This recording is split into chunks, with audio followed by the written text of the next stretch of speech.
What's up, my comic comrades? Today we see Batman face off against Jason Todd Red Hood, who has become Batman in DC K.O. Knightfight issue 2. The first issue of this series was absolutely incredible. It put Batman up against a Dick Grayson Batman and his army of Robins, alongside a reveal that Batman killed Tim, Damian, and Jason in that reality. But remember, this is all an alternate universe created by the Heart of Apokolips to test Bruce. Part of his trials for cheating in the DC K.O. tournament, if you will. But Batman is a badass, and now we get to see if he can defeat Grayson Batman before going on to face Jason Todd Red Hood Batman as well. This is so much fun, let's just get into it. The issue starts off where issue 1 left off. If you haven't read that issue, you can watch our video on it. But Bruce's captions say, "There was a time when I felt Gotham was mine, but I learned the hard way that Gotham belongs to no one." Dick hasn't learned that lesson yet. He trusted the city. He trusted its people in ways I struggled with. He's turned Gotham into something else, a training ground for an army of Robins. My mother box armor speaks to me, tells me something about the reality I'm in. I don't listen. Instead, I feel Dick's heartbeat, the rhythm as he yells at me, as we see Dick say, "Stand down, old man, you've lost your mind." But Batman just headbutts him, as his captions say, "The rhythm tells me what he sees as the truth, but his heart betrays him." The Justice League was tasked with entering a tournament, a challenge. We were told we could bring one item with us into the fight. I cheated. As we see Batman ejecting some sort of massive bow-looking blade thing and squares off against Grayson, saying, "Your heart gave you away, Dick. It doesn't match your age. I know what being Batman does to our bodies, and the heartbeat I just heard, it wasn't yours. This world is a lie." Grayson says, "You have to trust me, Bruce. Let's go home." But Batman says, "I died in the tournament. The Joker killed me, but I tried to escape, and the heart didn't like that, so it made this world for me." As Grayson tells Bruce, "I thought I could save you, Bruce, even after what you did to Jason, Tim, and Damian. I still wanted to help you. But now I see you're too far gone. I don't even need to fight you. Look around you. My Robins are everywhere. You can never escape them." Bruce tells him, "You let your Robins fight for you. Dick would never do that. He knows I always fought alongside my Robins. I trained you and your brothers and sisters, and I bet my Robins can kick your Robins' ass." So Grayson responds by saying, "Robins fly," as all of Grayson's Robins start attacking Bruce. But Batman easily takes them, literally saying, "Too easy." We then see them all laying on the floor as Batman asks, "Are you sure you actually trained them, Dick? They're soft." Dick says, "Robins, stand down. This fight is mine." As Bruce and Dick go head to head one more time. They keep trading blows as Bruce says, "The day I first saw Dick Grayson, he was flying high on a trapeze. He glided through the air with a confidence I never had at his age. It took trauma for me to learn skills he knew by instinct. And the truth is, from the moment he fought by my side, I knew he would surpass me. So much so that I didn't think he'd need to be Batman. And here I see he not only became Batman, he's a better Batman." As Dick uses his acrobatics to flip kick Bruce to the ground, as Dick walks over to him saying, "It's over." But Bruce says, "You always were more skilled at acrobatics than me." Dick says, "I learned it from my real father." Bruce then puts his hand up saying, "Stop, I see it now. You're right. I did it. I killed them, and I can never handle it or deal with it just like my parents." Dick then says, "It's okay, Bruce. I can help you. Once the Lazarus venom wears off, you'll see what this world really is. You'll learn to love it." As he puts his hand out to Bruce, helping him up, Bruce grabs his hand saying, "Thank you, Dick. I mean, Batman, for being something I can never be. Too trusting." And Bruce follows that up by uppercutting Dick to the floor and stands over him with his blade in hand while saying, "You still want to see the best in people. That's why you always got along with Clark. But you're not the real Dick. You never could be. Dick actually trusts people, but he doesn't try to control them. I see what the Heart of Apokolips wants me to do. The same thing I told Clark.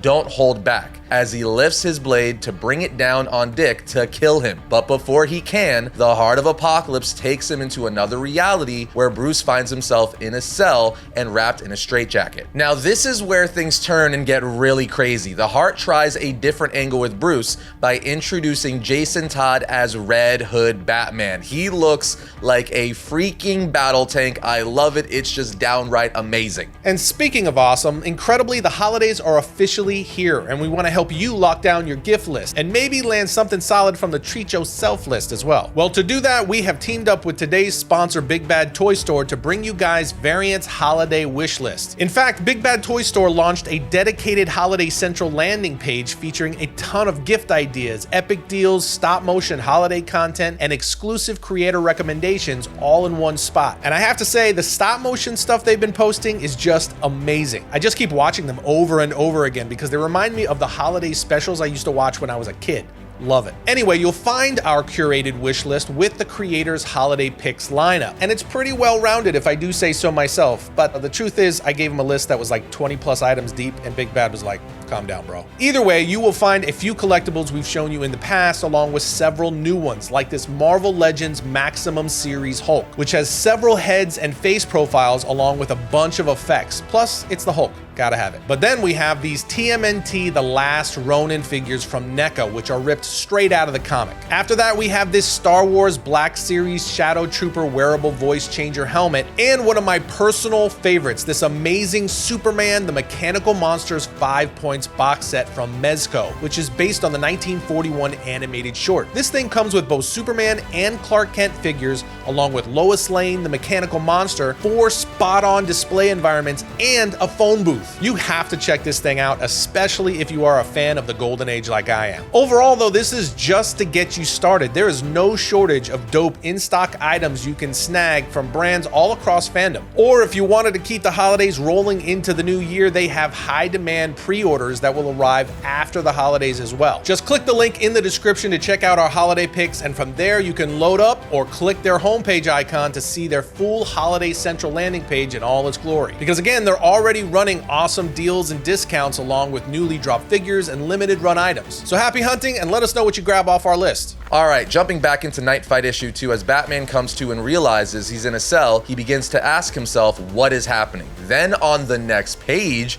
we finally see Jason rocking the most badass looking Red Hood Batman design ever. And as Todd stands over Batman, he tells him, "You tried to escape again. It's time for your treatment." Bruce asks, "Jason?" To which he replies, "Jason is dead. Call me Batman." Bruce then tells himself this isn't real, but Red Hood Batman leans down and says, "Which is the lie this time? What reality are you saying you're from? You were trapped in the dark multiverse? You had the powers of Superman? You were buff and carried a big axe," which is clearly a nod to absolute Batman. And then he finishes it off by saying, "Or you held a Green Lantern ring." Bruce answers, "The heart played its hand and I'm not falling for it again." Jason then says, "Oh, so it's the Apokolips tournament one. That old nugget, where reality was changing so you could fight your friends to the death. I thought you were dead, you know? And then one day you're just here talking about alternate realities where my brothers are still alive." He then takes off his helmet, staring at Bruce, saying, "Not a day goes by I don't think about our family," revealing an older Jason Todd that I gotta say looks just like freaking Bruce. Are we sure they're not clones? Because the resemblance is uncanny. Anyway, Bruce says, "Jason, you need to listen to me," as he starts breaking free from the straitjacket. Jason tells him, "But here's the thing, Bruce, you and I both know you're not really Batman. Isn't that right, Clayface?" Bruce then finally frees himself and says, "No, I'm real Jason. I don't care if you believe me or not, but you have to let me go." Jason then grabs a crossbow on his back and says, "This charade really gets under my skin, especially after I found you on the streets, Basil. Took you in." Bruce then yells, "Heart of Apokolips, is this what you want?" as Jason points his crossbow at Bruce saying, "Listen to yourself," yelling at the sky. Bruce says, "Jason, don't do this. If you kill me, you'll be playing into what the heart wants." Jason then yells, "Shut up, you twisted freak. Do you have any idea how screwed up it is posing as him? You're trapped in this form, Basil. You really believe you're Batman," as he fires a crossbow at Bruce while Bruce says,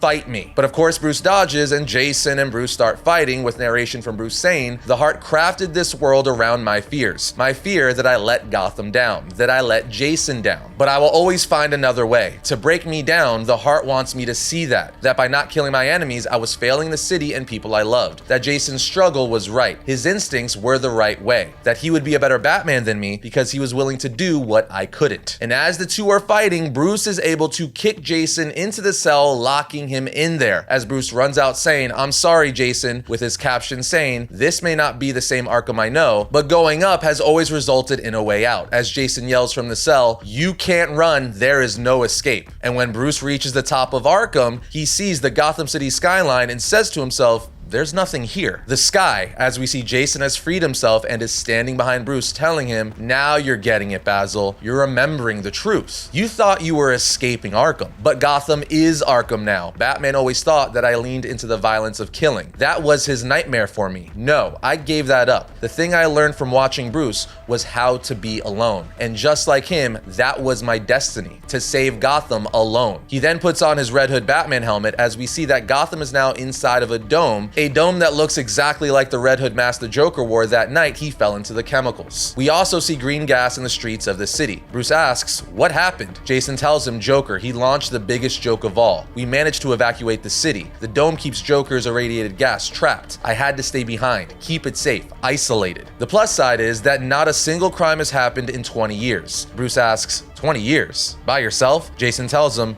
there are days when someone risks it. They try to break in and get exposed to Joker's gas. And I deal with them. Then you came along claiming to be Batman. Bruce is long buried, same with the Joker. They both died in the streets because of the gas. So let's pause for a second. All of Gotham City is now Arkham, trapped in a dome that Red Hood made to keep the Joker gas contained. But Jason had to stay behind to make sure he kept Gotham safe, isolated, and says the plus side is no crime has happened in Gotham because of the gas and the dome. That is absolutely crazy and a very tragic future for Jason Todd. After Bruce hears all of this, he says, no, this is all wrong. This is a game. Jason then takes out an electric baton and says, you need to accept it, Basil. You're not Batman. I am. Bruce then says, fine. If the heart wants me to believe that I'm Clayface, I'll play. As we see him turn into a Batman Clayface on the last page of the issue, attacking Red Hood with a massive clay punch as the issue ends. Yeah, this issue was utterly insane. Jason Todd Red Hood Batman is everything. I just love the design. The story is great too. The fact that he's alone in Gotham containing the Joker gas and a protective dome over the city and staying in there making sure it's safe to take care of anyone trying to break in that gets exposed to the Joker gas. Well done, Josh Williamson. Well done. It's hard to make good tie-in issues for events in comic books.